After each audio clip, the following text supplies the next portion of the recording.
Bonjour et bienvenue à la grande édition de la télévision rwandaise. Avec l'actualité en cette période de fête de fin d'année, les voyageurs qui quittent Kigali pour la principale gare routière de Nyabugogo vers l'intérieur du pays se félicitent des facilités mises en place par les autorités pour permettre un meilleur déplacement. Le récit avec Patrick Nilidandi. Les années précédentes, la période des fêtes, la gare routière de Nyabugogo, la principale du pays, était souvent caractérisée par les chaos et la congestion. La gare était remplie par une foule désorientée et la rareté des bus. Cependant, ce n'est plus le cas, car l'atmosphère ressemble désormais à celle d'une journée ordinaire. Des scènes similaires peuvent être observées à la gare routière de Kabuga, au stade Pelé de Nyamirambo, à la gare routière de Nyanza-Kichukiro, où les passagers attendent calmement le bus qui se dirige vers différentes provinces du pays. Le chaos a considérablement diminué et la congestion a également diminué. Cependant, le nombre de véhicules est encore quelque peu limité. Par exemple, nous avons un bus prévu à 14 heures, mais il n'est pas encore arrivé, ce qui signifie qu'il y aura un léger retard. Néanmoins, la congestion a considérablement diminué et les véhicules sont maintenant disponibles, se dirigeant vers diverses directions à travers le pays. Le programme a été bénéfique par rapport aux niveaux élevés des congestions précédents, que ce soit ici ou à Nyabugogo. Dans le passé, nous étions tous au même endroit. La foule était écrasante, ce qui pouvait également conduire à des vols. Cependant, maintenant, il y a moins de monde qu'avant. À la gare routière de Nyabugogo, la principale du pays, on remarque que certains véhicules attirent des foules de passagers en compétition pour les sièges, tandis que d'autres restent inoccupés avec des chauffeurs attendant que les passagers montent à bord.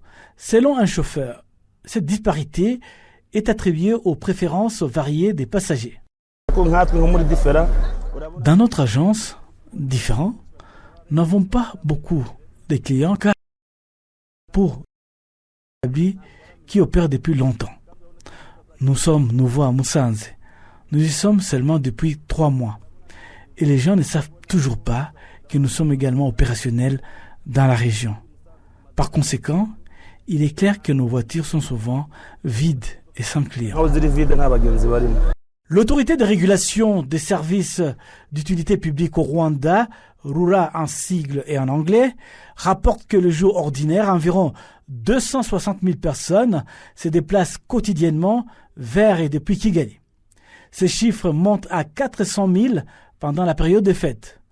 Pour répondre à la demande accrue, des mesures ont été mises en place pour améliorer les installations de transport, permettant à des milliers de Rwandais de quitter la capitale et de célébrer Noël et le Nouvel An avec leur famille. Le programme de transport des passagers sera opérationnel lundi et mardi de cette semaine, ainsi que les autres jours de la semaine prochaine. Il est observé que pendant cette période de fête de fin d'année, ne pas accorder aux hommes et femmes de ménage du temps pour aller rendre visite à leurs familles et leurs amis, donc comme ils le souhaitent, pourrait avoir de graves conséquences dans leur productivité au quotidien. Des fêtes de fin d'année, nombreux sont les travailleurs qui profitent de cette période pour retrouver leur famille, surtout ceux vivant loin de chez eux. C'est le cas de Mazimaka Damasène, employé de maison, qui effectue ce métier depuis 5 ans, que nous avons rencontré au stade de Kigali à Nyamirambo. Il attendait un bus en direction de la province du Sud pour passer les fêtes de fin d'année avec ses proches. Je suis content que mon employeur m'ait accordé un congé cette année pour aller voir ma famille. Cela me permet de passer un moment agréable avec, confie-t-il. Mais pour certains, la situation est loin d'être aussi simple. Contrairement aux employés de maison, d'autres travailleurs, notamment ceux qui exercent le métier dans le secteur de nettoyage, de la cuisine, dans les écoles, bénéficient des contrats qui incluent un congé annuel. Ces derniers peuvent donc plus facilement se reposer et prendre le temps de rendre visite à leurs proches pendant les vacances. Pendant cette période de fête de fin d'année, de nombreux habitants et travailleurs de la ville de Kigali continuent de se rendre dans différentes régions pour visiter les amis et les familles. Même les hommes et femmes de ménage font partie de ceux qui ont besoin de se rendre chez eux pour visiter leurs proches pendant les fêtes de fin d'année.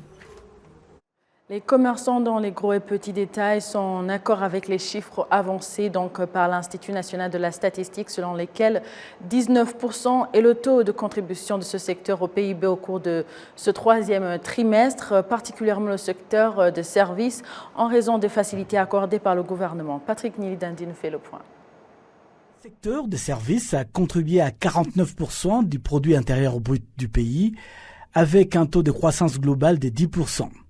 L'un des moteurs de ce secteur est le commerce du gros et du détail qui a augmenté de 19%.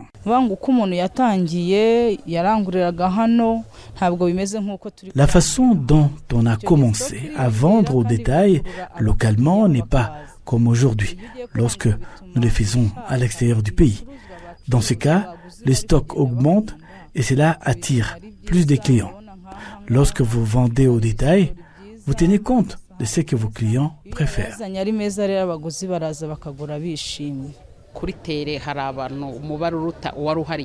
Tout le monde ici s'engage dans le commerce et de diverses manières pour gagner des revenus. Nous payons tous des impôts, nous devons nous y conformer pour nous développer et développer le pays dans son ensemble. Un autre moteur de la croissance du secteur des services est celui des services d'information et des communications. Voici quelques-uns des personnels de ce secteur. Ubucuruzi kuva mu kwezi kwa gatanu uzamuka mu gihe cyashize habanje kujya hagorana no kuba twabona Depuis mai 2024, il est difficile de recevoir des devises étrangères. Mais cela a changé au troisième trimestre par rapport aux autres trimestres. Nous avons pu vendre au détail d'autres produits et les marchés s'ouvrent.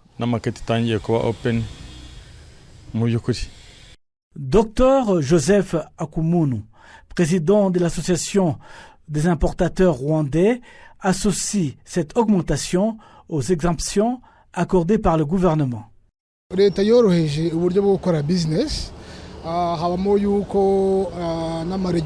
gouvernement a assoupli la manière de faire des affaires et diverses réglementations et lois commerciales ont été réformées. Le gouvernement a également lancé une plateforme reliant les entrepreneurs et les entités publiques pour relever les défis qui entravent le développement de ces secteurs, réalisant ainsi un secteur de services productifs et ayant le gouvernement comme superviseur.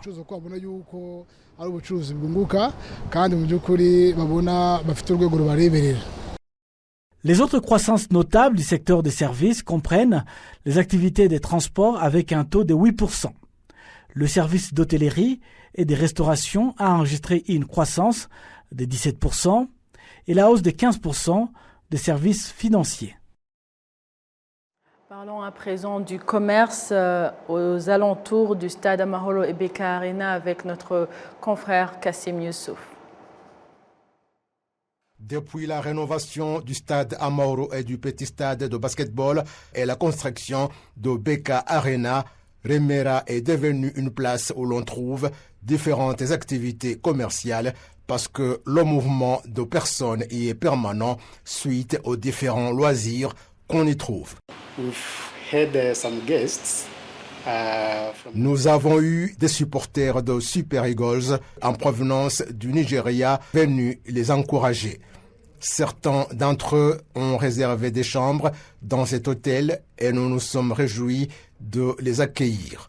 Ils ont aussi apprécié notre hôtel parce que notre souci est l'octroi d'un service de qualité à nos clients.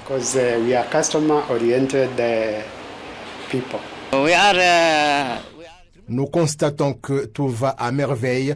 Nous observons un mouvement dense de personnes, contrairement à ce qui se passait avant. Personne ne pouvait vous recommander d'y pratiquer une activité commerciale, mais maintenant, tout ce qu'on entreprend, on réalise de bons résultats.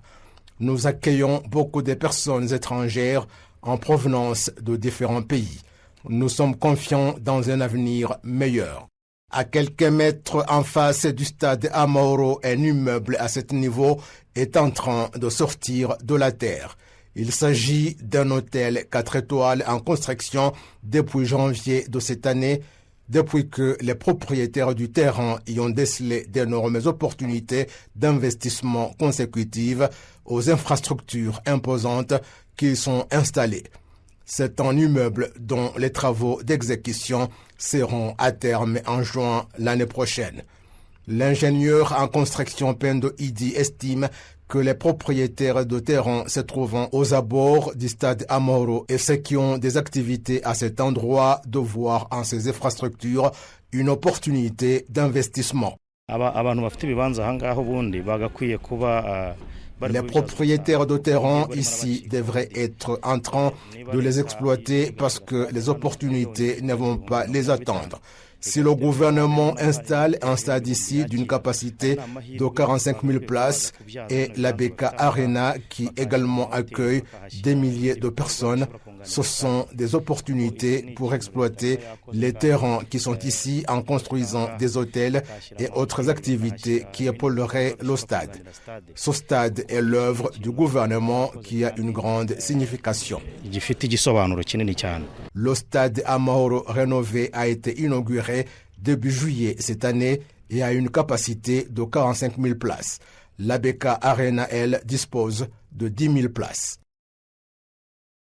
Voilà, à quelques heures de la célébration de la fête de Noël 2024, la plupart des familles se préparent à célébrer dans la retrouvaille familiale, donc cette importante fête chrétienne. À Karongi, à l'ouest du pays, certains habitants ont choisi ce moment pour récupérer donc les dividendes de leur épargne de l'année économisée donc pour célébrer Noël. Les détails avec Patrick Nilidandi. Les préparatifs pour la célébration du jour de Noël sont en cours un peu partout sur le territoire national où les gens se préparent à se retrouver en famille pour célébrer dans la joie cette fête chrétienne qui symbolise pour eux la naissance de Jésus-Christ. Arabié s'est rendu en secteur Moboga, en district Karongi, à la rencontre d'un groupe de gens qui a trouvé une manière originale pour se préparer à la fête de Noël en épargnant de l'argent au cours de l'année et partageant ainsi pendant cette période de fête afin de mieux célébrer dans les meilleures conditions. Les fêtes de fin d'année sont annuelles, mais nous devons nous y préparer. Nous avons un groupe qui s'appelle Twisungane. Nous cotisons 3 000 francs par jour et à la fin de l'année, nous partageons nos revenus. Avant de partager, nous achetons de la viande que nous partageons également et chaque membre du groupe reçoit un peu plus de 100 000 francs.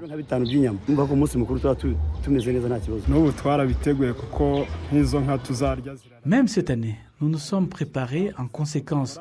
Nous avons acheté 2 vaches et l'argent que nous avons épargné est là et nous allons le partager. Il n'y a pas de problème. Nous cherchons avant tout qu'après les fêtes, que la vie puisse continuer. Nous pouvons mettre de côté 300 000 francs. Nous pouvons consommer pendant les fêtes comme 100 000 et le reste peut déjà aider lors de la rentrée des classes. En secteur Mobuga, il existe des groupes de ce type. Ouimana Fanel, qui dirige ce secteur, demande aux gens de bien célébrer les fêtes, mais de ne pas oublier que la vie continue après les festivités.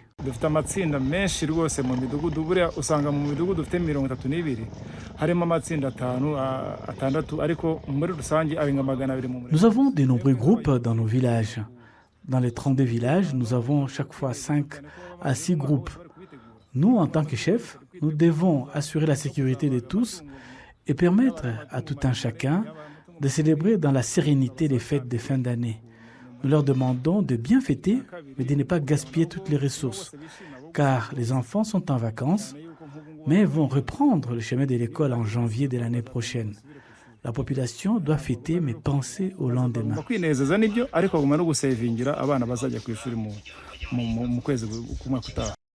Dès les premières heures de ce mardi au centre-ville de Karongi, un mouvement de va-et-vient est constaté avec une circulation intense des véhicules, surtout aux abords de marchés, où les gens achètent des articles et d'autres biens.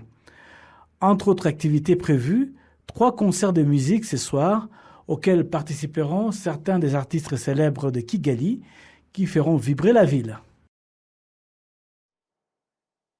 Les jeunes Rwandais nés dans le pays expriment une grande reconnaissance pour le fait d'être nés dans leur pays d'origine et apprécient profondément ceux qui ont fait des sacrifices pour assurer la paix et la sécurité du pays. Suivons les détails.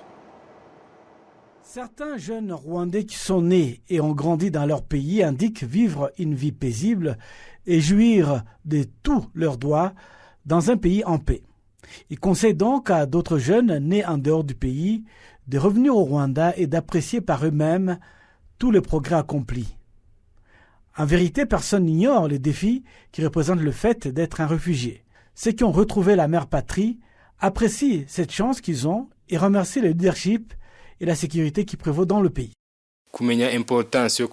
Comprendre l'importance d'être dans son propre pays, c'est quelque chose que nous apprécions profondément. Mais montrer que je suis vraiment chez moi me donne le sentiment d'être quelqu'un qui est revenu à ses racines et qui vit depuis dans sa propre maison. Nous sommes venus de la République centrafricaine et sommes arrivés pour voir les réalités du pays. Mais beaucoup d'entre nous ont choisi de rester ici après avoir réalisé que cet endroit était bon.